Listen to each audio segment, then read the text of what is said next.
नमस्कार, फाइटर समाचार में आपका स्वागत है। पेश आज 13 अक्टूबर सुबह 6 बजे राजस्थान की खास खबरें। राजस्थान विधानसभा के उप नेता प्रतिपक्ष व पूर्व भाजपा प्रदेश अध्यक्ष डॉक्टर सतीश पूनिया अपने एक दिवसीय प्रवास कार्यक्रम के तहत श्रीगंगानगर जिले में पहुंचे। सबसे पहले सुबह सूरतगढ़ के रेलवे स्टेशन पर भाजपा पदाधिकारियों ने पूनिया का स्वागत किया। इसके बाद श्री करणपुर विधानसभा क्षेत्र के बीजबाइला में पूनिया ने कार्यक्रम को संबोधित किया। इस दौरान श्री करणपुर क्षेत्र के काफी संख्या में कार्यकर्ता मौजूद थे। पूनिया के सामने भरी सभा में स्थानीय भाजपाइयों ने चेतावनी दी है कि यदि पुराने कार्यकर्ताओं को दरकिनार कर किसी बाहरी को टिकट दी तो वह सभी पार्टी छोड़ देंगे। पार्टी टिकट चाहे किसी को भी दे, लेकिन वह पुराना भाई होना चाहिए। भाजपा की टिकट को लेकर दावेदार कम ही नजर आए, लेकिन दावेदारों के समर्थक जरूर मौजूद रहे। इस बात को लेकर दो दावेदारों के समर्थकों के बीच तू मैं भी हुई। राजनीतिक सूत्रों के अनुसार श्रीगंगानगर और सादुलशहर क्षेत्र की स्थिति पर भी चर्चा हुई। चंडीगढ़ के एक नामी स्कूल की 50 से ज्यादा छात्राओं की आपत्तिजनक तस्वीरें वायरल होने का मामला सामने आया है। बताया जा रहा है कि छात्राओं की तस्वीरें स्नैपचैट की वॉल पर अपलोड की गई हैं और इन्हें स्कूल की वेबसाइट से ही डाउनलोड किया गया है। यह भी कहा जा रहा है कि तस्वीरों को आर्टिफिशियल इंटेलिजेंस का इस्तेमाल कर एडिट किया गया है। यह खबर पता चलते ही स्कूली छात्राएं और उनके अभिभावक काफी चिंतित हो गए। उन्होंने इस मामले के एसएसपी चंडीगढ़ को शिकायत दी है। बताया जा रहा है कि पुलिस ने अज्ञात शख्स के खिलाफ मामला दर्ज कर लिया है। मामले का पता तब चला जब एक छात्रा के पिता उसे छुट्टी के दौरान लेने गए। लड़की रोने लगी। उसने बताया कि सीनियर्स का एक स्नैपचैट पोर्टल है, उस पोर्टल पर उसके अलावा और भी कई लड़कियों की आपत्तिजनक तस्वीरें शेयर की गई हैं। एसएसपी ने मामले में सख्त से सख्त कार्रवाई करने का भरोसा दिया है। राजस्थान में चौतरफा विरोध के बाद अब 25 नवंबर को वोटिंग होगी। देवउठनी एकादशी की वजह से चुनाव आयोग ने तारीख बदली है। प्रदेश कांग्रेस 200 सीटों पर एक लाइन का प्रस्ताव करेगी। इस बार भी आला कमान ही उम्मीदवारों पर फैसला करेगा। वहीं राजस्थान भाजपा में राज्यपाल के बाद अब राजवी ने पार्टी के खिलाफ मोर्चा खोल दिया है। उन्होंने कहा, मुगलों के आगे घुटने टेकने वालों पर ना जाने क्यों मेहरबान हुए हैं। मोमेंटम यह वो शब्द है जो चुनाव की स्पीड को दर्शाता है, लेकिन कांग्रेस पार्टी के लिए यह थम सा गया है। वो पार्टी जिसकी सरकार प्रचार करते थम नहीं रही थी, जब से चुनाव की घोषणा हुई है तब से वह शांति की मूर्त बन गई है। कांग्रेस की पहली इलेक्शन मीटिंग आज तय है। जयपुर के वॉर रूम में कोर कमेटी बैठेगी। बैठक में एक लाइन का प्रस्ताव तैयार कर प्रदेश के 200 सीटों पर उम्मीदवारों को फैसला आला कमान को सौंप दिया जाएगा। सीकर जिले में शादी का झांसा देकर लाखों रुपए की ठगी करने का मामला सामने आया है। रिंगस थाने में 50 वर्षीय सुक्खा सिंह निवासी दादिया रामपुरा ने बताया कि वह अनमैरिड है। एक दिन सुक्खा के छोटे भाई हरफूल के पास 4-5 लोग रीतू देवी महिला निवासी सोनभद्र यूपी के साथ आए। आरोपी हरफूल से कहने लगे कि वह सुक्खा की शादी रीतू से करवा देंगे, जिसके लिए उन्हें 2 लाख रुपए नगद देने होंगे। आरोपियों ने कहा कि रीतू देवी कई दिनों तक सुक्खा के साथ रिलेशनशिप में रहेगी, बाद में इनकी शादी करवा दी जाएगी। इस बात पर सुक्खा व हरफूल ने शादी करने के लिए हामी भर दी और एफिडेविट पर लिखवाकर आरोपियों को 2 लाख कैश दे दिया। जिसके बाद रीतू देवी सुक्खा के साथ लिव इन रिलेशनशिप में रहने लगी। कुछ दिन बीत जाने के बाद रीतू आरोपियों के साथ घर से अलमारी में रखा हुआ 2 लाख का कैश व 3 लाख के सोने चांदी के जेवरात लेकर भाग गई। पुलिस मामले की जांच कर रही है। सोशल मीडिया की बढ़ती लोकप्रियता को देखते हुए कांग्रेस ने भी अब इसी प्लेटफॉर्म का इस्तेमाल करते हुए जनता के बीच पैठ बनाने का प्रयास तेज कर दिए हैं। सोशल मीडिया के जरिए सरकार की योजनाओं और कामकाज का प्रचार रोचक स्लोगन के जरिए करने को लेकर तैयारी की जा रही है। इसी तरह का प्रयोग पहले कांग्रेस कर्नाटक चुनाव में कर चुकी है, जहां सफलता भी मिली। इस काम के लिए मुख्य भूमिका शशिकांत सेंथिल को सौंपी गई है। कर्नाटक चुनाव में भी सेंथिल ने काम किया था। प्रदेश कांग्रेस ने अस्पताल रोड स्थित बंगला नंबर 7 में सेंट्रल वॉर रूम बनाया है।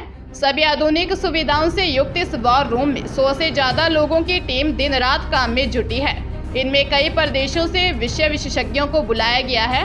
भाजपा और कांग्रेस के प्रत्याशियों के बीच जहां चुनावी रण में आमना सामना होगा, वहीं सोशल मीडिया के विभिन्न प्लेटफॉर्म पर भी दोनों के बीच जंग देखने को मिलेगी।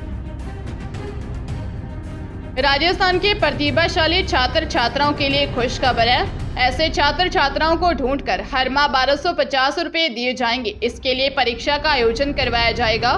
राजस्थान में पहली बार होने वाली इस परीक्षा का नाम राजस्थान टैलेंट सर्च एग्जाम दिया गया है। इस परीक्षा में चयनित 10,000 विद्यार्थियों को कक्षा 11 व 12 में प्रति माह 1250 और स्नातक व स्नातकोत्तर कक्षाओं के लिए हर माह 2,000 रुपए की छात्रवृत्ति मिलेगी। मुख्यमंत्री ने पिछले दिनों इस प्रस्ताव को मंजूरी प्रदान की है। ऐसे परीक्षा केंद्र सरकार की ओर से NCERT के माध्यम से आयोजित करवाई जाती है। इस परीक्षा का नाम NTSC है। यह परीक्षा भी 10वीं कक्षा में पढ़ने वाले छात्र छात्राएं दे सकते हैं। परीक्षा के लिए नोडल एजेंसी माध्यमिक शिक्षा बोर्ड राजस्थान अजमेर को बनाया गया है। विद्यार्थी निःशुल्क आवेदन कर सकेंगे। दौसा जिले से गुजर रहे जयपुर आगरा नेशनल हाईवे 21 पर एक प्राइवेट स्लीपर बस अनियंत्रित होकर पलट गई।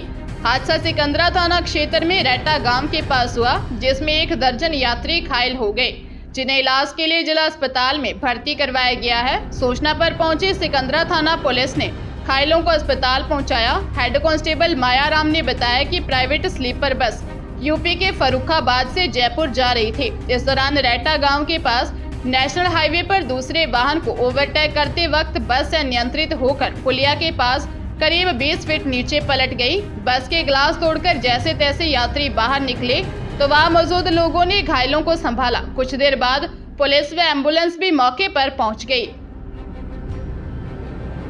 इस साल 9 शुभ योग में नवरात्रि शुरू हो रही है। ज्योतिष के जानकारों का कहना है कि सितारों की ऐसी स्थिति पिछले 400 सालों से नहीं बनी।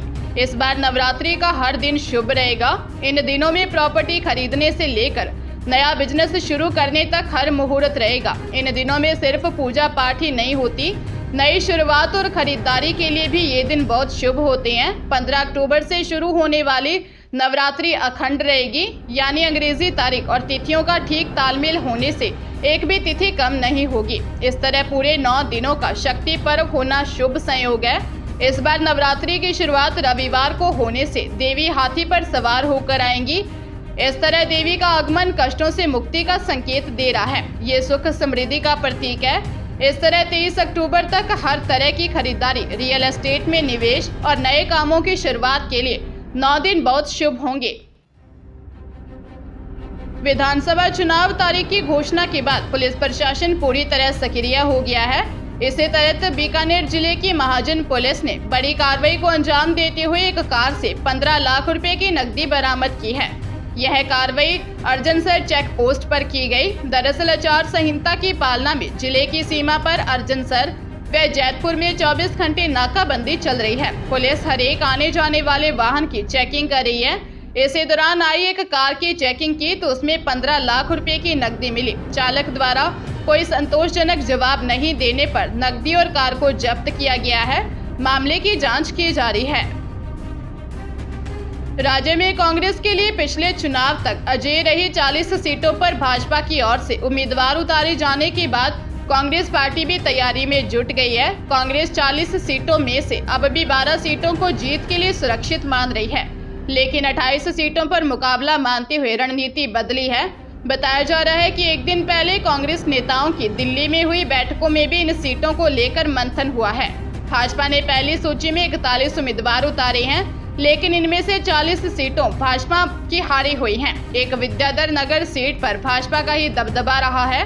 कांग्रेस पार्टी सूत्रों का कहना है कि भाजपा की ओर से 7 सांसदों को चुनाव में मैदान में उतारने के साथ ही सोशल इंजीनियरिंग के तहत कई दिग्गज नेताओं को भी टिकट दिए हैं। इन हालात में कांग्रेस की ओर से इन सीटों के लिए उम्मीदवारों के तैयार किए गए पैनलों में अब कांग्रेस पार्टी रणनीति बदलते हुए उलटफेर कर सकती है। धौलपुर जिले के कोलारी थाना इलाके में स्कूल से भतीजी को लेकर लौट रहे एक बाइक सवार की सामने से आ रहे दूसरे बाइक सवार से भिड़ंत हो गई। 2 बाइकों के बीच हुई भिड़ंत के दौरान भतीजी को लेकर लौट रहा बाइक सवार सड़क पर गिर गया। इसी दौरान पीछे से आते ट्रैक्टर की चपेट में आने से उसकी मौत हो गई। थाना प्रभारी मान सिंह ने बताया कि हादसे के बाद परिजनों ने बताया है कि सिंघोरा का पूरा गांव निवासी 22 वर्षीय महेश सिंह सिंघोरा गांव से अपनी भतीजी प्रियंका को बाइक पर बैठाकर स्कूल से अपने गांव ला रहा था। तभी गांव के ही पास ही उसकी बाइक दूसरी बाइक से भिड़ गई।